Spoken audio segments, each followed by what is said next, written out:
These are the top 5 best meta decks for the September 2024 competitive format. Today we're talking about the best of the best. We used to be looking at a meta that was filled with Snake Eye, Fire King, Yubel, and it's gonna be the same thing, honestly. There's so many amazing decks in the format, but the best of the best are still pretty much unchanged.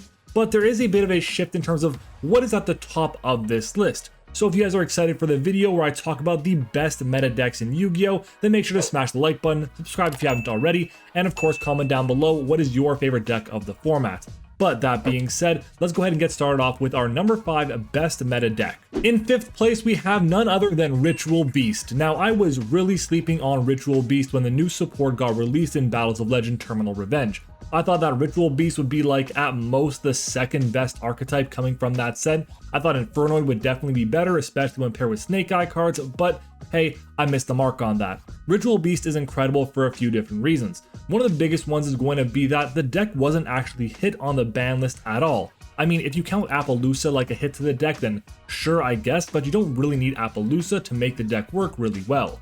One of the best things the deck had going for it was going to be Dimension Shifter, and the card is still legal completely at 3 copies, which is a mistake in my opinion, but hey, it is what it is. Now it sucks that only some decks can actually use it, but the decks that can use it, like Ritual Beast, use it so incredibly well. Shifter shuts down any deck that uses the Fiendsmith cards that are so dominant in the format today. It's great against anything using Snake Eye or Fire King or Yubel or any graveyard based deck. Shifter just shuts them down, and Ritual Beast uses it incredibly well when paired with a card like Rampengu, which turns it into a full combo that can lead to just insane amounts of advantage and disruption, including Arch Nemesis Protos, which is one of the biggest blowouts the deck has available. The fact that you can easily search out Protos by getting 2 level 4s on field to make Infernal Flame Banshee to search out Nemesis Flag, and then go off from there is insane. You then just call Fire or Dark, get rid of all those monsters, and then your opponent can't really do anything if they're playing a deck like Tenpai, Yubel, or any of the other fire decks in the format. But the deck can do a lot more than that. It has Ulti Canahawk as a way to recur resources and just create a really powerful advantage loop, and also set up its plays going forward. And because the deck is so unknown, I would say, compared to a lot of the top meta decks like Snake Eye and Yubel, a lot of people don't really know what to expect from it and what are the key pieces of interruption for it as well. Now, while I do have Ritual Beast at my number 5 spot, I will say that the drop between number 5 and number 4 was pretty drastic. I felt like there were 3 decks that could have been here at number 5, and I'll get to those other 2 in my honorable mention section. But moving on to our number 4 best meta deck, we have none other than Branded Despia. Now this may be a little bit surprising because Branded took a pretty significant hit on the ban list, with Branded Fusion going from 3 to 1 copy. The best card in the deck now at 1, that really sucks. But hey, listen, I think Branded is still in a very strong position as the number 4 best deck of the format. And mostly because the deck still can do all the unfair things it had once done, and the deck is not as reliant on Branded Fusion as you might think. You can use cards like Branded and High Spears to get you access to almost all the cards you could possibly need to still puppet lock the opponent. Oh, and that's right, you can still puppet lock with ease. The deck can easily get to Albion the Sanctifier Dragon on the field with a Branded Loss to protect from really powerful plays like Forbidden Drop that are infinite impermanence or whatever the case might be, to just shut down the way to get rid of the Gimmick Puppet lock. And while the deck is still able to compete at a really high level thanks to Gimmick Puppet Nightmare, there's been a bit of a divide in terms of what's the most optimal way to play the strategy. Is it going to be in a lower deck count with like 40 to 44 cards and you can see your powerful one of Branded Fusion a lot more often? Or is it going to be playing something like a 60 card list with That Grass Looks Greener, which is a lot more popular in the OCG? Now, whichever version is going to be eventually the more popular, that's just to be decided down the line. But what I think right now is the more optimal version today is going to be a lower deck count version. You don't need all these power spells and just power board breakers because Branded as a deck itself is great at just breaking through end boards with its own engine alone. That was true even in the previous format where end boards were so much stronger because we had cards like Appaloosa and Beatrice that were still legal. But with those cards banned, end boards are significantly weaker and Branded can just chew through them like it's nobody's business. But don't get me wrong though, Branded Fusion to 1 definitely impacts the deck, but it's not going to be as significant as you might expect. We just have to play a copy of Spriggan's Kit now to make sure you can recycle the Branded Fusion from the Banish Zone or the Graveyard back to your hand. It's the way the deck gets a bit more follow-up when it doesn't have those extra copies of Branded Fusion to rely on. And the deck obviously still has its main power plays in Gimmick Puppet Nightmare, but it also has Mirror Jade, which is still a fantastic card. Branded Loss is a hell of a card as well that can just annoy the opponent so significantly and make it really hard for them to interact with your effects. Alabast fusing with the opponent's monsters is also really scary. There's just a lot going on for Branded that it can do a lot of really powerful things in the format today, even with Branded Fusion limited to 1 copy. Just don't expect to be able to fit a lot of non-engine cards into your Branded Despia deck list. It's just not going to happen. But moving on to 3rd place, we have Tenpai Dragon. Now, Tenpai lost 2 copies of Sangen Summoning. It also lost 2 copies of Pot of Prosperity. Now, both these hits are pretty significant because the deck itself wasn't really able to play a lot of actual engine pieces. It relied heavily on Sangen Summoning and Pot of Prosperity to be able to get access to their full combo to OTK the opponent, and the rest of the deck would be non-engine like your board breakers like Dark Ruler, or Dark Hole rather, and Raigeki, or something like your hand traps like Molcharmi Pirellia and Dimension Shifter. Now, we can still do all those good non-engine things, it just means that the FTK, or the OTK rather, is a lot less consistent and a lot more fragile to interruption. That being said, Tenpai Dragon did take a sizable step backward by losing these consistency pieces. In the OCG, it wasn't that big of a deal compared to the TCG because they have Max C.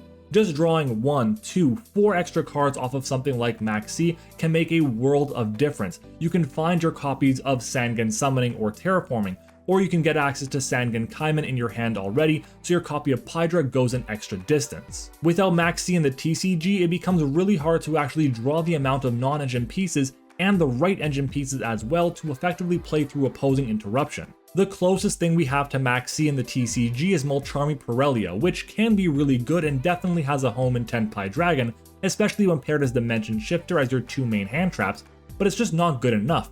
It's too situational, it doesn't do enough against certain board states, and if your opponent only summons once from the hand, then it doesn't really accomplish much for you. And with cards like Sangen Summoning and Pot of Prosperity now at 1 copy, it becomes a lot more difficult to find the right cards. That's why cards like Molcharmi Fuwaros and Max C are so critical to draw extra cards for the Tenpai strategy. But it still is very effective at OTKing. If it does happen to draw that 1 copy of Sangen Summoning, it's usually going to be a full OTK. It can still do a crazy amount of stuff in the battle phase, and it takes a lot of interruption to actually deal with this strategy. And if you do put up a really nice end board, then just be ready for multiple Raigekis or Dark Holes to be coming your way. But in the meantime, don't underestimate Tenpai, it is definitely still one of the top 3 best decks in Yu-Gi-Oh! But before we get to our number 2 best meta deck, I want to cover 2 other decks and give them a quick shout out. The first one is going to be Runic White Forest. In my opinion, this is the best way to play Runic right now. Sure, Runic Stun exists and that deck is very powerful, but a lot of the time your side deck is going to be equipped to handle stun-based strategies. On the other hand, White Forest Runic can allow you to do so much more by utilizing the Runic bodies for extra interruption by getting the synchro plays and getting extra card advantage as well. Runic White Forest is like the perfect way to play the Runic deck and the White Forest deck for the time being, but I do think that it's just not at that same level as these other top 5 strategies. And I also want to shout out Memento. This deck has undergone quite a bit of changes because we expected the deck on its release to not be all that good, but since we got the new waves of support in the past couple of core sets, the strategy has become very powerful and underrated, and honestly is going to be a strategy that a lot of people aren't going to expect to see coming in the future. It's going to get even better once Rage of the Abyss comes out and we get the new emergency teleport type card for Goblin monsters, including Memento Goblin, which is one of the best starters for the strategy. But moving on to our number 2 best meta deck, we have none other than Snake Eye Fire King Fiendsmith. This deck is still incredible, but we've taken away a lot of the good Snake Eye cards like our 2nd and 3rd copy of Snake Eye Ash, our 2nd copy of Poplar, and replaced them with the Fire King engine. And the reason why is because a single copy of Snake Eye Ash, while it still is full combo, it's a lot more frail. So having a great recursive engine like the Fire King engine for extra interruption is still really valuable. The deck also lost out on copies of Beatrice, on copies of Fiendsmith Lacrima, and of course on Appaloosa as well. Losing all of these cards definitely hurt a pure Snake Eye Fiendsmith deck, but you know what isn't super hurt by that? Just by adding in a couple copies of your Fire King cards. Adding in Arvada is great because that's your way to play around Nibiru, which the deck didn't really have without it. And thanks to Beatrice getting banned, a single copy of Fiendsmith Engraver is no longer full Snake Eye combo, which is really good. But We do have access to Necroquip Princess and of course DDD Wave High King Caesar, which is going to be a pretty common end board piece for a lot of these Fiendsmith strategies, including of course Snake Eye Fiendsmith with Fire King cards. Even with all the bans, the deck still has most of its power plays in Promethean Princess. There's still the Axis Code Talker or Raging Phoenix OTK. You obviously have IP into SP, and of course you have Fiendsmith Desiree as well, which is so incredibly powerful in this strategy. Now, I don't have pure Snake Eye Fiendsmith this high on the list because I feel like adding in the Fire King cards really gives the deck extra dimension right now, especially after the ban list we just got. But the second Raid of the Abyss comes out and we get the new Azamina cards, you better believe that pure Snake Eye Fiendsmith Azamina is going to be definitely the best way to play any fire deck in the game. Oh, and I didn't even mention this before, but Snake Eye Fire King Fiendsmith still has space for like 10 to 12 non-engine pieces like hand traps or board breakers depending on what the format calls for. But that brings us to our number one best meta deck, and you guys already know what it is. The deck that took the least amount of hits on the ban list, it is going to be none other than Yubel Fiendsmith. This deck was already knocking on the door of being the best deck of the format, close to Snake Eye and Tenpai. But the fact that the only real hit to this strategy was going to be opening of the Spirit Gates to one copy is incredible. Sure, you lose out on one of the best starters for the strategy and you have to play maybe an extra copy of Dark Beckoning Beast, which you may not want to do. That's completely fine. The deck functions extremely well still, and losing Appaloosa can technically hurt, but some lists were deciding to cut Appaloosa anyways in favor of other cards. And while losing out on Beatrice and Lacrima definitely hurts the Fiendsmith engine, this deck doesn't really care about it because you have a singular TCG exclusive card in Aerial Eater that can kind of do both roles very effectively.